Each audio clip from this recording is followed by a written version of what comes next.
elements in which electrons fill in, sorry Hindi medium है, लिखो वे तत्व जिनमें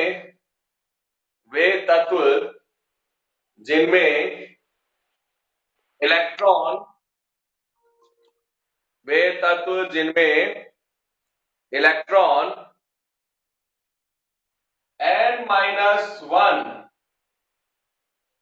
n-1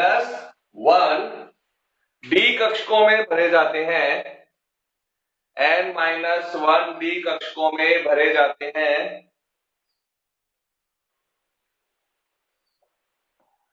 डी ब्लॉक के तत्व कहलाते हैं, डी ब्लॉक के तत्व कहलाते हैं, डी ब्लॉक के तत्व कहलाते हैं। इन्हें संक्रमण तत्व भी कहते हैं, इन्हें संक्रमण तत्व भी कहते हैं, संक्रमण तत्व भी कहते हैं, क्योंकि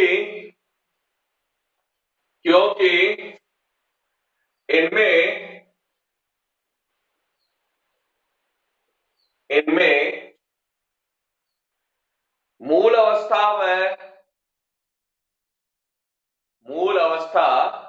अथवा आयनित अवस्था में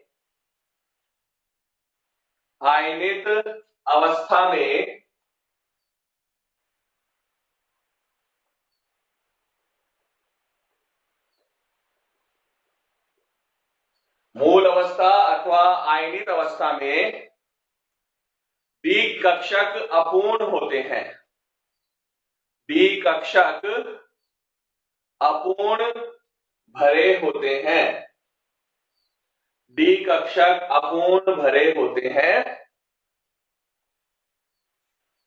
इसलिए इन्हें संक्रमण तत्व कहा जाता है, इसलिए इन्हें संक्रमण तत्व कहा जाता है, संक्रमण तत्व कहा जाता है।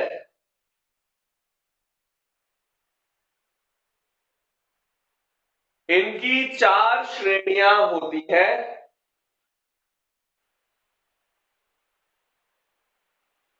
इनकी 4 श्रेणियां होती हैं।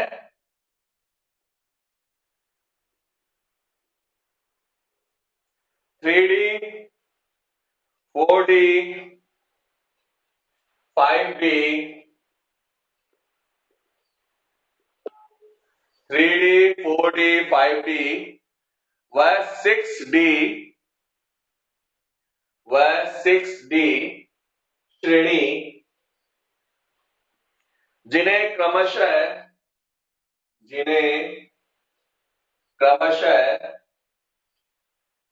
प्रथम द्वितीय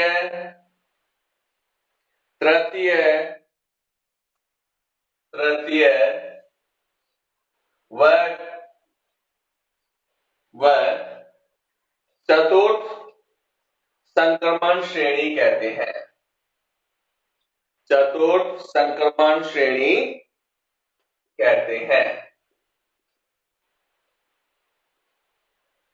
चतुर्थ संक्रमण श्रेणी कहते हैं।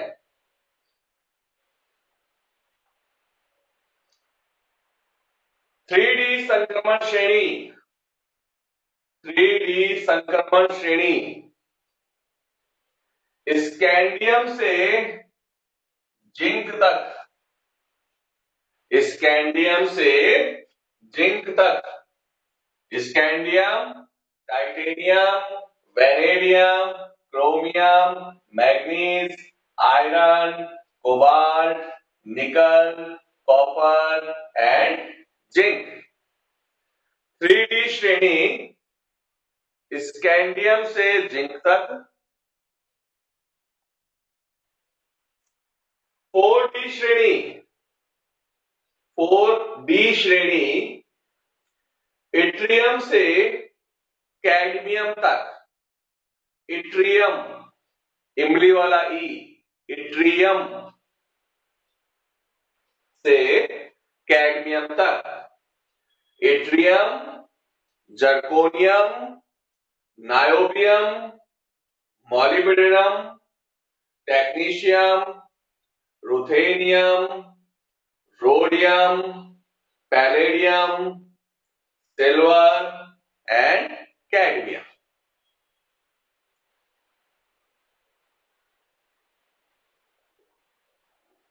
5D श्रेणी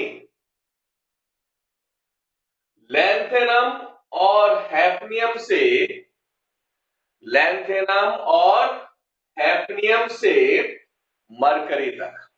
अब देखो भाई यहां पर लैंथेनम और हैफनियम क्यों बोला, क्योंकि लैंथेनम के बाद 14 तत्व जो है वो F ब्लॉक में बन जाते हैं, उसके बाद हैफनियम से वापस स्टार्ट होती है श्रेणी।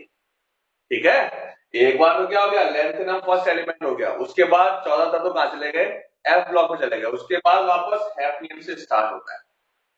इसलिए इसको कहते हैं हम लैंथेनम व हैफनियम से मरकरी तक। Lanthanum, hafnium, tantalum, tungsten, rhenium, osmium, iridium, platinum, gold और मरकरी।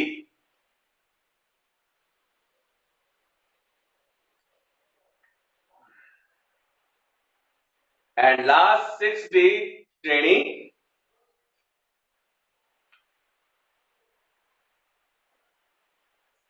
यह एक्टिनियम से प्रारंभ होती है। देखो आगे के तत्व क्यों नहीं लिखे, क्योंकि आगे के ज्यादातर तत्व क्या है, सिंथेटिक एलिमेंट है, और कुछ एलिमेंट जो डिस्कवर किए हुए हैं कि उनको पोजीशन दे रखी है 111, 112, 113, 114 ऐसे लिख के उसको, इसलिए एक तरह से अपूर्ण श्रेणी रहती है।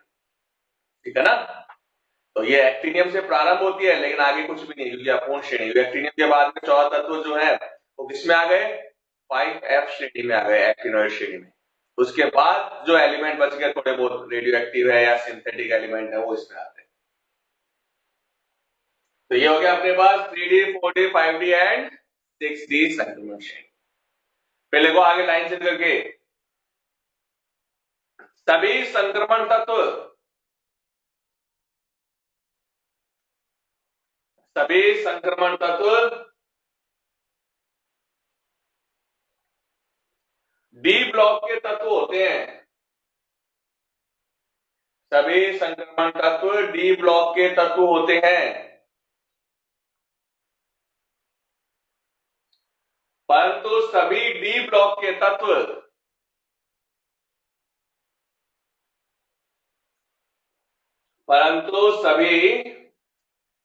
डी ब्लॉक के तत्व संक्रमण तत्व नहीं होते। सभी डी ब्लॉक के तत्व संक्रमण तत्व नहीं होते। Example, zinc, cadmium and mercury. इनका इलेक्ट्रॉनिक विन्यास क्या है भाई, जिंक का है 3D10 4s2, इसका कितना हो गया 4D10 5s2, ये कितना हो गया 5D10 6s2।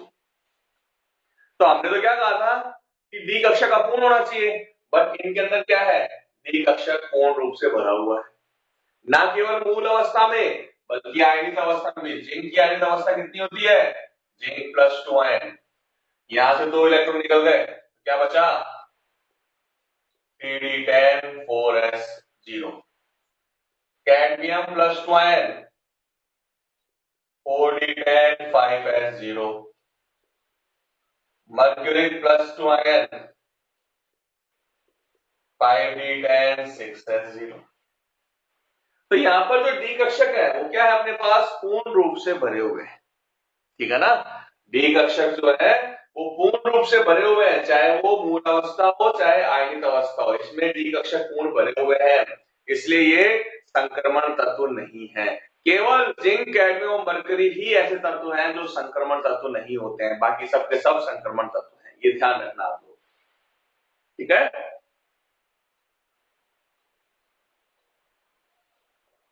ये हो गया अपने पास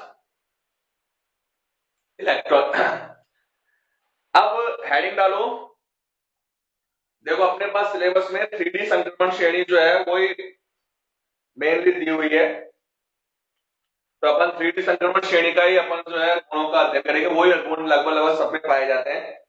तो आप ये संक्रमण तत्वों के गुण, संक्रमण तत्वों के गुण।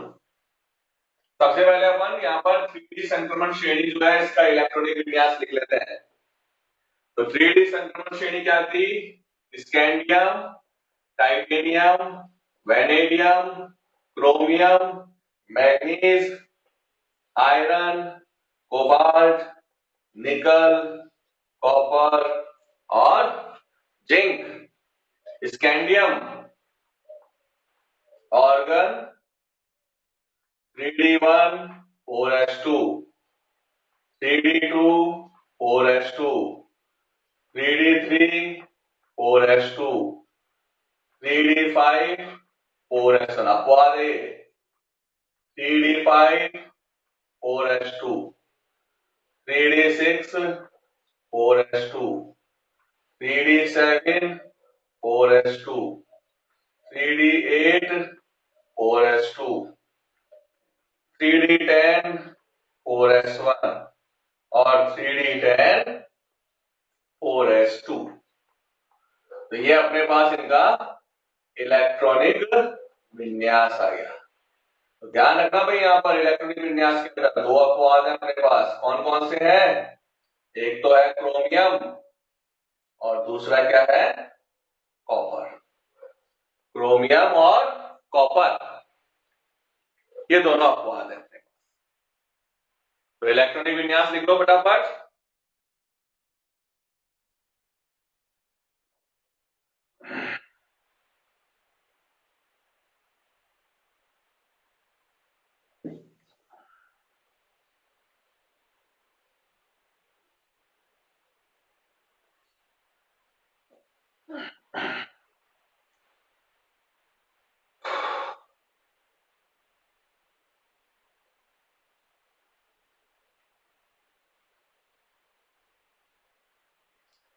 चलो अब लिखे आगे, लिखिए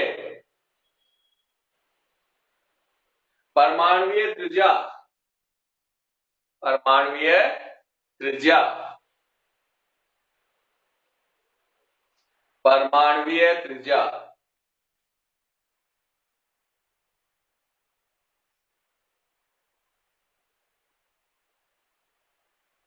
देखिए 3D संक्रमण श्रेणी में, 3D संक्रमण श्रेणी में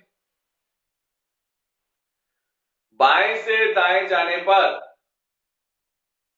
बाएं से दाएं जाने पर, बाएं से दाएं जाने पर परमाणुीय आकार लगभग, परमाणुीय आकार लगभग समान रहता है,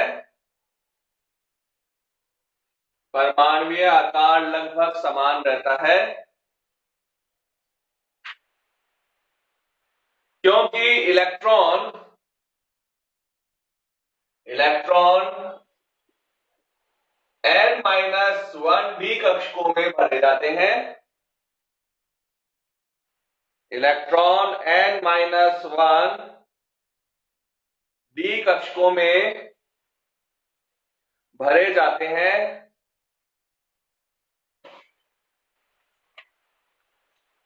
जिनके परिरक्षण प्रभाव का मान,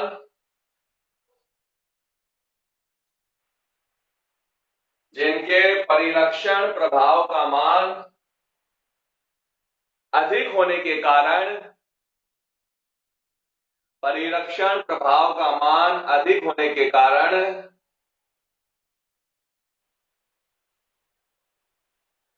वह नाभिकीय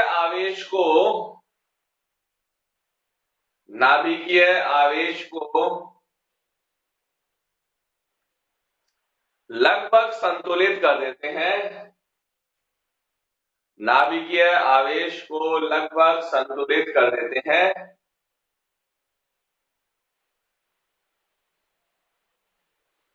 इस कारण परमाणुीय आकार लगभग समान रहता है। परमाणुीय आकार लगभग समान रहता है।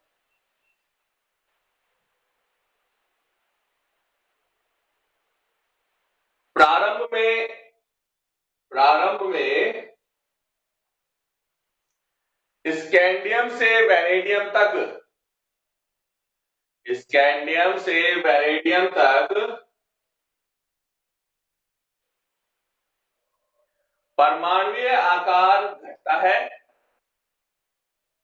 परमाणुीय आकार घटता है। उसके पश्चात निकल तक कांस्टेंट रहता है, नियत रहता है। और फिर अंत में परमाणुीय आकार में वृद्धि होती है। परमाणुीय आकार में वृद्धि होती है।